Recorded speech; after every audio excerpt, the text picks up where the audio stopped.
good, everybody? It's your boy Todd Smith here once again, joined by my tag team partner Dale Clifford out there in Fernley, Nevada. And welcome to yet another episode of the No Gimmicks podcast on the 3 and Out Radio Network. Dale, what's good, my man? All righty, we are back to it. Busy month of September that we've got lined up, and our first interview guest is going to be another guy from the Reno, NorCal area that I'm pleased to have on here. He did go to McQueen High School, but I'm not going to hold that against him. What's wrong with McQueen?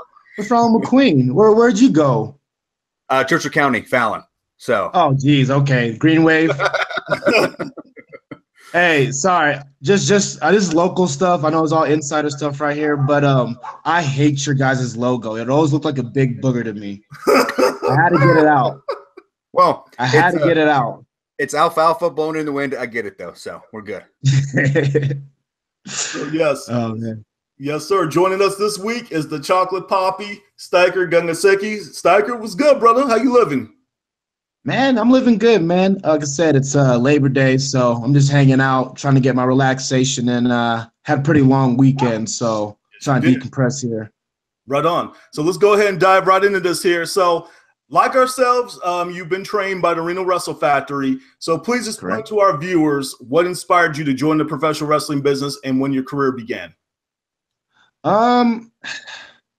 It's kind of a weird question, actually, because I actually started my wrestling career back in 2012. Okay. It was actually before I moved out to California. Oh. So yeah. So what happened was I was taking care of my sister after I graduated high school, and a couple things were happening, so we decided to move out to California, and that was kind of in the middle of my initial training. And then when I went out to California, I got into stand-up comedy around the San Francisco area. And then when I moved back, the school was still open. So then I went back and I started training and finished it out in 2014, I want to say. Mm-hmm. But what inspired me, it was just kind of off whim. I've always been one of those guys that wants to dip his toes into things, try things that are new, see if I like them, if they fit for me. And wrestling is one of those things that really fit for me. Okay. So, Dale, what you got for Styker? So, obviously, you said you had a pretty good, busy weekend, and that entailed you going down to PCW for Young Guns, too. So, just kind of walk us through a little bit about what that experience was like going down there, and what did you take away from it? I had a great experience, actually. Like I said, PCW, an organization down in South, kind of up and coming, but they're starting to get a really good name for themselves. And I was fortunate enough to be selected for this tournament that they put on. They usually get like 8 up and comers to kind of compete for votes. It's a live shoot too, so like everybody that was there got a link and they got to vote on their favorite wrestler of the night. Actually, I placed second. Chris Bay, as you're aware, won the whole thing. Up and comer coming out of Vegas, who I don't know, man, seems like he came out of nowhere, but he's been killing it lately. Mm-hmm. Yeah, I've heard that dude. That's the brother with the dreads, right?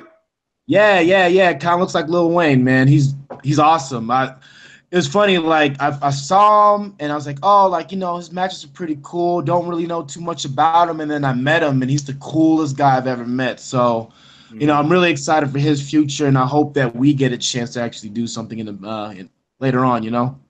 Yeah, and that's the way it is in wrestling business, man. You always usually wind up crossing paths with people later on, So it's always good to keep a good rapport with people and whatnot. So, hey, speaking of 2 folks who you're connected with, both Carl Fredericks and Adam Dornso have been guests on our program. And you guys are all prominent members of a stable called the BGC. So absolutely. What does it mean for you in particular for being a part of what's probably one of the most dominant stables in the NorCal, North Nevada area? So when the concept was brought up to me, it was funny because I always just kind of thought that way. Like, I grew up playing football and I was a track guy too. And I always just believed in the concept of the BGC, bettering yourself, competing with yourself to make yourself a better performer in whatever sport activity you might be doing. So, I mean, it fit already, one thing that the Reno scum always preaches, if you're going to start wrestling, make sure you get a gym pass and make sure that your body matches, what you're doing. And you know, I always just was a guy that was in the gym no matter what. So BGC worked. Right on, man. Yeah. So, Dale, what you got next for Styker here? So obviously we touched on it a little bit at the beginning. So prior to getting into professional wrestling, you were a standout at McQueen High School. So kind of just let us know, what shifted you from pro wrestling or from football to pro wrestling? The transition wasn't immediate. It wasn't one of those things where I was like, okay, I'm done with football. What's next? I was taking care of my little sister, like I said before, and family first, of course. Yes. Unfortunately for me, I didn't have a scholarship when I came out of high school. I got seen by like Wyoming and Nevada were kind of going back and forth with me, and I actually walked on to Nevada. Oh, okay. Spent some time there, wasn't feeling it too much, so I went down to Butte County where Aaron Rodgers used to play, and I actually played with his little brother Jordan for a second. Okay. And yeah, like I said, just the football schedule wasn't working for me. Family first, so I spent like 2-3 years just kind of walking around doing things. You know, I dabbled in a couple different arts, but you know, like I said, I'm the type of guy who'll dip his toes into something, and if I don't feel it, then I won't do it anymore, you know, but I was there for the experience. But yeah, I found wrestling like 2-3 years afterwards, gave it a shot, and I've been hooked ever since. Okay. Now, let me get this straight here. Jordan was the Rodgers brother, the one who wound up on The Bachelor, right? Correct. Right. Correct. And they kind of had like a little like feud going on between the two of them there for a little bit. Okay. Yeah. I don't really know what that was, but yeah, that's the one. All right.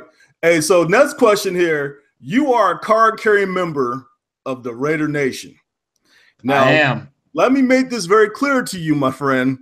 You know, we welcome you here on the program and whatnot, but this is Niners country right here, baby.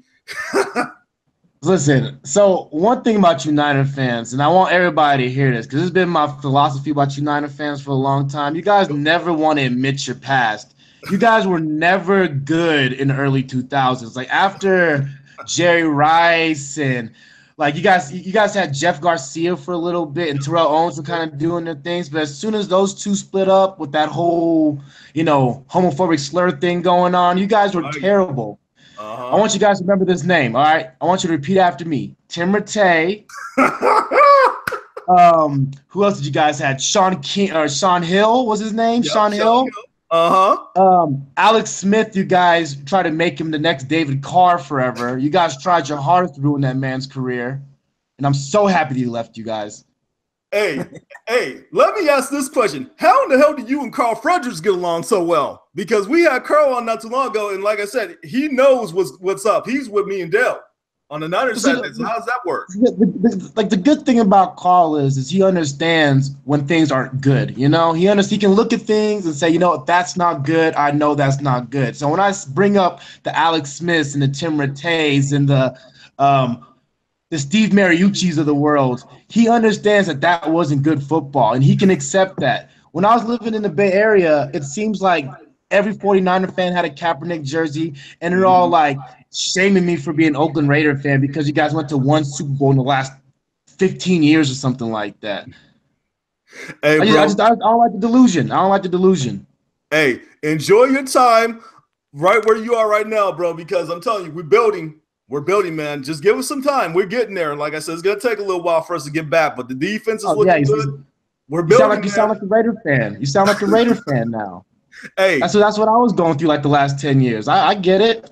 Okay. I'm not mad. So now, hey, I want your take on something here. What's your opinion on the move to Vegas? What do you think about that? Straight up. I actually got a tattoo with California, Nevada, and the Raiders on my chest. Okay. So when it happened, I was really happy because now I don't look stupid. I can just say, yeah, I had the Raiders going from California to Nevada, and I had the foresight to get that tattoo first. If they went to San Antonio like they were supposed to, I would have been screwed. Yeah, I would have been screwed. So that's what that is. I was wondering about that tat that you had on your chest. So that's what that is there. Okay. All right. Yeah, it's actually a mixture of things. It's California, Nevada, the Raiders, Golden State Warriors, and I got the Tanzanian coat of arms in the middle there. Well, that segues us into the next question. So go ahead, Dale. Take it from here. So I believe that we're all going to be a trifecta of Dub Nation, so we just kind of wanted to know how long have you been a Warriors fan, and who is your favorite Warrior of all time? My favorite Warrior of all time. I'll probably go Jason Richardson. He was probably my favorite of all time. I was living in the area back when he was winning the dunk contests, and I bought his shoes. I think Reebok had the above the rims, and he was on a commercial doing like the between the legs 360. So, yeah, I mean, I've been an Oakland A's, Oakland Raiders, Golden State Warriors fan my entire life. I mean, that's the area I was from. I go over to San Francisco San Francisco every now and again and see some of those games, but I don't like the colors. I don't like the appeal of the team. I like the gritty Oakland area, Right. Hey, bro, let me explain something to you. I was out there at the Game 6 watch party when we fell to Cleveland, and the way they did the fool out there in Oakland, you would have thought that we won Game 6. These dudes were shooting off fireworks, man. People were flipping nuts out in the parking lot. People were like scuffling and whatnot. I just said, do y'all realize we just lost the damn game? I was just like, the way they were going off, man, you would have thought we had won. It doesn't matter, man. That's why I love the city so much, because it's just the energy. It's just something new every time. Like, I remember when the hyphy movement was going on, and Marshawn Lynch when he was playing for Cal and he was whipping in the golf cart. Like, that's just the energy that people bring, and that's why I love the sports teams. And I'm happy that they're good now, because now the energy is a little bit more positive. I mean, I remember like when the Raiders lost the Super Bowl way back when. They damn near burned Oakland down, man. Yeah, they were like throwing car batteries through windows, and it was madness, But now the energy's in a good spot, so we can all be happy for that. Yes. So now, one thing is for sure: the three of us have seen several years of some bad basketball. Besides what we have going on right now with this unit, what was your favorite rendition of the Warriors? Did you like the Run TMC era, the We Believe team? What would you say would be your favorite besides what we have current? So none of them were really my favorite because none of them were consistent. It was weird. Like, I'd watch it to see how bad it could get. Like, it was weird. Like, I remember like Andreas Beatrice was like the center that we had. And he was like one of the top 5 centers that we paid in the league, and he averaged like 7 and 12 boards. So it was almost better for me to just boo them and be upset more than actually say, "Oh, this guy's my guy." Like. I remember betting against the Warriors, actually, because I'm in Nevada, so I bet. And I remember yelling at the TV because Corey Maggette would be like throwing up 15 points in the fourth quarter, and he's mounting this huge comeback, and I'm upset because I have a card against the Warriors to not cover the spread. So I'm like, I was the worst fan ever. I was the worst fan. I hated Steph Curry coming out. I thought he had glass ankles. I used to call him that. Verbatim all the time. Yeah. So there's a lot of doubt. I didn't like it, and then like they traded Monte away. I was upset about that. But go tell it, brother. I was mad about that. It was better to boo the team forever, but now, now they're good, and now they're winning championships. So I got to ease off. I got to trust in management now. Yes, sir. Because I will tell you, when they traded Monte Ellis, man, and they traded Epeudo and they brought in Bogut, I was just like, what in the hell are they doing? Who would have thought that's would have been the foundation for the Splash Brothers and what we have now, Like, so, I mean, you guys are fans, so you guys understand. Like, just if you look back at the draft histories, all the people that we could have got, but then we got instead, like I remember we drafted Ike Diagu one year. Yep. And he was killing out at Air State, and he was averaging like 16 boards, but he had no post game whatsoever. And he was supposed to be our big draft pick, and he ended up being terrible. Like, we ended up trading him within like a year and a half. So, I mean, like I said, I was the fan that would love to boo him more than cheer for them. And like I said, now they're good. Now I trust management. But forever, I was just like, nope, every move is bad. This is bad. Dare I mention Anthony Randolph? Anthony Randolph, Patrick O'Brien. Do you remember Patrick O'Brien?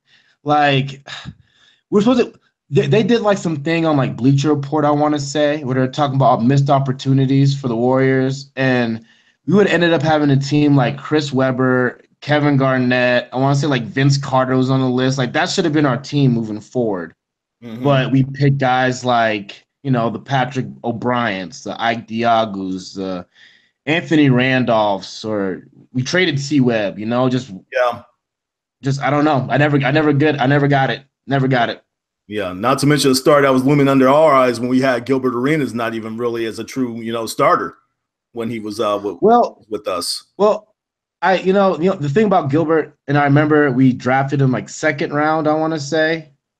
Something like he was a second round pick. Yep. So, NBA, you never really think too much about second round picks. They come and go. Like, they're usually in and out the league in 2-3 years. So what he ended up doing with his career is amazing. And also really sad because of how it ended, but it was really amazing for a stretch. So I'll give them a pass on that. That wasn't supposed to happen. Yeah, most definitely here. So now, besides wrestling, another passion of yours is comedy. So which comedian would you say inspired you the most and helped you develop your comedic routine? So when I first got into comedy, I was living in San Francisco. I mean, that's when I really started getting into comedy. And, I was liking guys like Bill Burr.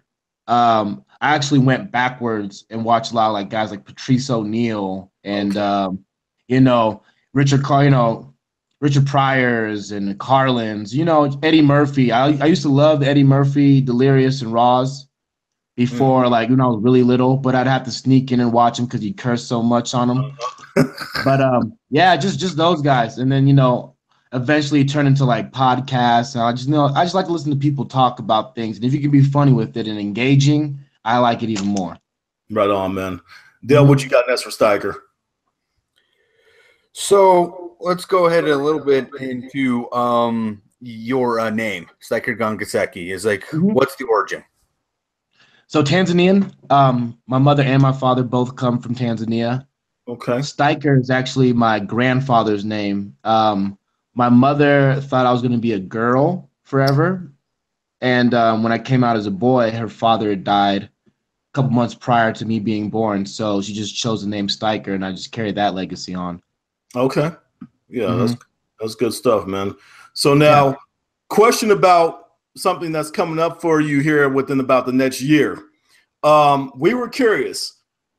What were you more nervous about preparing for your in-ring debut or what's coming up next here with your wedding day? What are you more nervous about? Honestly, my in-ring debut. And this is why. Yeah, this is why. I don't think that weddings are nervous. Or they're not like, they don't give me anxiety. The day doesn't. It's the lead up to it. Okay. So it's like, gotta get this tuxedo, gotta get this, dress or whatever, gotta get the rings, what's the catering gonna be? All that stuff is just stressful, right? My in-ring debut, that's gonna be me in front of people and I gotta do things. So it's a very high chance of me embarrassing myself and not wanting to do it again. Wedding is just like, I already love the woman. So all I gotta do is show off in front of the family for a little bit and get that dancing, So okay, definitely my in-ring debut. The wedding is gonna be easy as soon as it's done. All right, yeah. Dale was a married man, so you could talk to him about some advice, maybe. Take Dale's advice. Don't take mine. Let's just put it that way. Okay. I'll ask no more. Definitely the same boat as like the days leading up, for sure. Yeah, more so than the day up. A lot of it's just stress, Like I said, the falling in love part's easy. It's okay, which family member's coming in, and my wife to be is actually from Mexico. Oh, okay. So it's coordinating with her family down in Mexico and making sure they can come up here, and it's a headache for both of us. But once the wedding happens, we'll both be relieved. Yeah, especially based with who's in the White House right now, that could be an issue, right? Yeah, I just went there. I'll digress for a second. I don't want to get in trouble or anything like that. It's all good, man. All right, so let's go to social media questions here. VSW wants to know, is like, obviously your nickname is Chocolate Papi. So does Chocolate Papi like being a heel or a face more? So I'd say heel. I'd say heel because it's funner for me. My first year wrestling, I was babyface 100%. Especially when I was doing the Reno Wrestling Factory every month. I was babyface for a complete year. And it was fine for me. I didn't really work heel until a little bit afterwards, but with being a heel, I could be more myself. Like, I'm a nice guy, but sometimes I have really mean thoughts. And, with the stand-up comedy background, it's easier for me to lash out to people and say rude things before I'm like, oh, come on, guys, like, bring it up here. So heel's more comfortable, I guess. But, I mean, I can work both. I don't want to pigeonhole myself. Right. Okay. So now the next social media question comes from Metal Growler from Reddit, and he asked, we asked a very similar question to Carl, and this one we want your answer. We want your take on, because we feel that we could get some more info out of you here. In a battle royal featuring all members of the BGC, not just the Reno contingent, but everybody. That includes Will Hobbs, JR Kratos, Jeff Cobb. Who would be the last man standing in a battle royal between all y'all? We want an answer. So, why do people always want to see bands fight? I don't I don't know how to answer that correctly. I don't want to say that I'm just gonna go in there and destroy everybody, because that's not what's happening. I don't know, man. Can I give you my strategy? Would that be better? What I would do first? I would do the Royal Rumble technique where you hide in the corner for a little bit and let everybody kind of weed themselves out. Yeah. And then when I feel like I have an opportunity, I'm just going to go for ankles. I'm going to bite everybody's ankles. I'm going to debilitate them that way. And then I'm kicking people in the balls. Yeah, I don't know. Hey, it sounds like a hell of a strategy to me, man. Hey. Yeah. So, Dale, what you got next for Styker? Well, yeah, it was like you kind of took that approach. Carl played it safe, and he really didn't pick anybody. It was like, although it was slightly worded a little bit different, it's like we kind of gave him the approach of if it was a shoot fight, who would come out last, like the last man standing, as opposed to just a battle royal. Oh, I'm sorry. No, I do like a top rope 450 and then Hurricane Rana everybody and in the balls. I don't know. Whatever people's favorite high spot is, that's what I would try to do. There we go. All right. All right, so next up we've got when do you feel you would have same guy, Metal Growler's asking, he's like, when do you think might be a proper opportunity for you to get a heavyweight title shot? The proper time, you mean? That's not my decision. When I was training, I was never taught to care about titles or anything like that. The way it's always been put to me is everybody has a part to play. And when you're given a role or you're given an opportunity, you do that to the best of your ability. And that's up to the promoter or whoever's in charge to be like, oh, you know what, I want to make your role this now. I want to make your role that now. I mean, having titles is cool. I mean, if you want to do it for the gram, that's fine. But I mean, if I'm never a champion, I mean, hell, I don't think Roddy Piper was a champion. Nope. But people remember him, So I'd rather be the guy that people remember than be that guy that had the shiny belt and was flexing on Instagram for a couple months and then never heard from him again, Amen. Yes. Yeah, because this particular viewer, he had said, he feels that you have the skill and you have the personality to be a champion. So, Well, and I appreciate that, going back to opportunity, it's one of those things where I feel I'm constantly having to prove myself. And I like being in that position because it makes me try harder. If I ever feel complacent, I know it's time for me to quit wrestling. So, if somebody wants to put a strap on me, fine. I'll try to make that the best thing going in his promotion and or his and her promotion, sorry. But, like I said, it's not something that I'm too concerned about. I'd rather get a match with a guy that's on a national platform than be, somebody's champion, and wrestle the same, whatever, Fair enough, Styker. To follow that up, though, So who would be your dream opponent right now then? Mm-hmm. My dream opponent, my locally, nationally. What do you mean by this? Whichever. It's like if you want a local guy, it's like give me a local guy, and then give me someone that is on national TV as well. So, all right, I might get in trouble for saying this, but I always wanted to do one of those like old school like '90s on a pole matches. Mm-hmm. So here's my idea. Let's just listen to me. Listen to this idea. So I wanted to be Willie Mack, who's Chocolate Thunder, versus Styker Ngongoseke, who's Chocolate Papi, on a cocoa butter on a pole match. I don't know how it would end. I don't know how it would end. I don't know what the racial undertones of that would be, but I think it'd be a hilarious thing, and I wish somebody would book it. Oh boy, hey, it's out there now, man. It's out there to the masses. Someone might pick this up and do it for you. Yeah, I mean, I'll do it. I request at least a 75% black audience, so I don't get any hate. But no, I'm playing. Doing the Motown, bro. Yeah, I mean, I just want to put like a disclaimer out there or something. I'm playing. But yeah, I mean, stuff like that would be cool, man. Like I said, I'm down to wrestle anybody. I don't really have a dream match. I'm just like I wrestled Hurricane at APW at the Stockton not too long ago, and that was a great opportunity for me. That's the guy that I've been watching since I was a kid. So to have a chance to wrestle him meant a lot to me. So more matches like that, whoever, whenever, I'm always about it. Cool. So you think you got jokes, huh?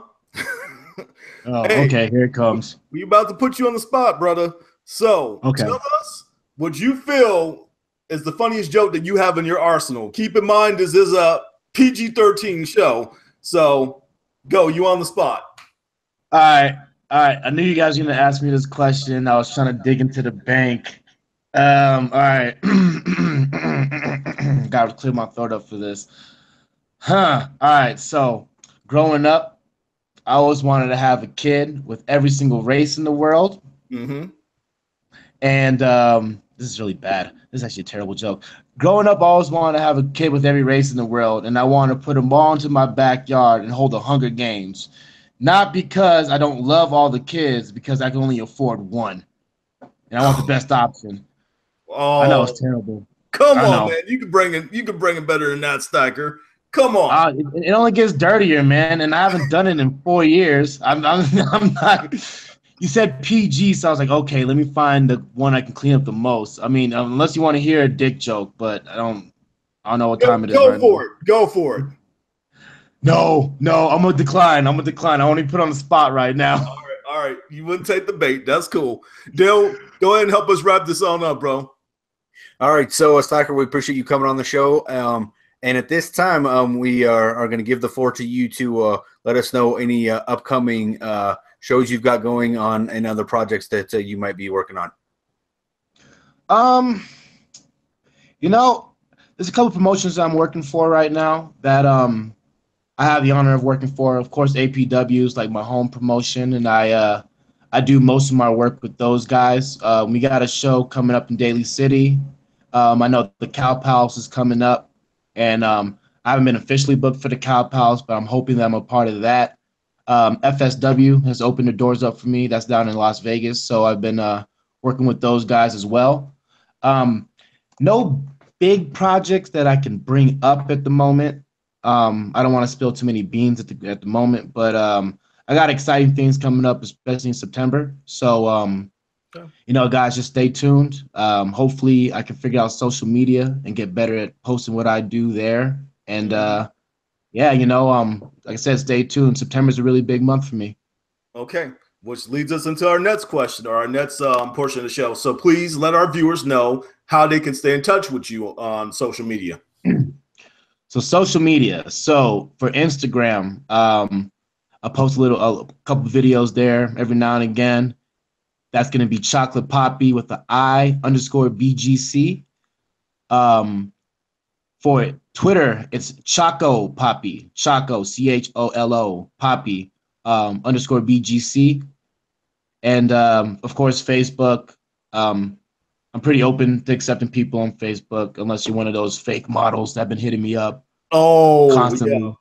yeah. Have you guys been getting that too? Oh, yeah, brother. Every week. Yeah, I don't know if it's like a community hack and like they're just getting all the wrestling dudes or what, but I get like fake like some girl the other day was named like Sydney Australia, and it was Kim Kardashian. Right, Kim right. Kardashian. Yeah, it's just I mean it'd be nice if Kim Kardashian wanted to be my friend, but I doubt it. Yeah, I doubt yeah. it. Sorry, honey. Elliot Bro, didn't hear that. when I begin those, man, I'm just like, this girl don't live in Bristol, Connecticut. There ain't no way in hell. I know, and it's like while we have no mutual friends and you want to be my friend just off whim, like Uh-huh. And my then my profile pictures me with crazy eyes. That's not inviting. didn't she want to invite you to your to her private website, right? Is that how it goes? Usually, Yeah, most of the usually. time? Yeah. Uh-huh. Click to chat because I'm a lonely dude. Right. As the Riv, or I think Johnny Patapi would post on Facebook, yeah, this is really legit, right? You know what I'm saying? Yeah. Yeah. Get Oh, the hell totally, dog. How do you think I got my numbers up, man? You just keep on hitting that set button. Hey. I'll keep living that lie. Yes, sir. Hey, so one thing is for sure, myself and Dale can sit here and talk with the Chocolate Papi Styker Ngongoseke all night long, but unfortunately, we have come to this end of this episode of the No Gimmicks podcast. So thank you for joining us for our interview with the Chocolate Papi. We are no gimmicks, no image, all wrestling, all the time. Please subscribe to our official YouTube channel at www.youtube.com/the No Gimmicks podcast. Make sure that you subscribe publicly so that way we are aware of your support. Also, check out Craig Perkins' article, Around the Ring and Back Again, on ProWrestling.com. We would like to hear from our viewers, so please leave us some feedback in our comment section. Also, like us on Facebook and follow us on Twitter at the No Gimmicks PC. Remember, sharing is caring. Feel free to share the links to our episodes with other professional wrestling fans and on your social media accounts as well. That does it for this episode of No Gimmicks Podcast on the 3 and Out Radio Network. For my tag team partner Dale Clifford in Fernley, Nevada, this is Todd Smith in Bristol, Connecticut signing off. Until next time around, y'all take care.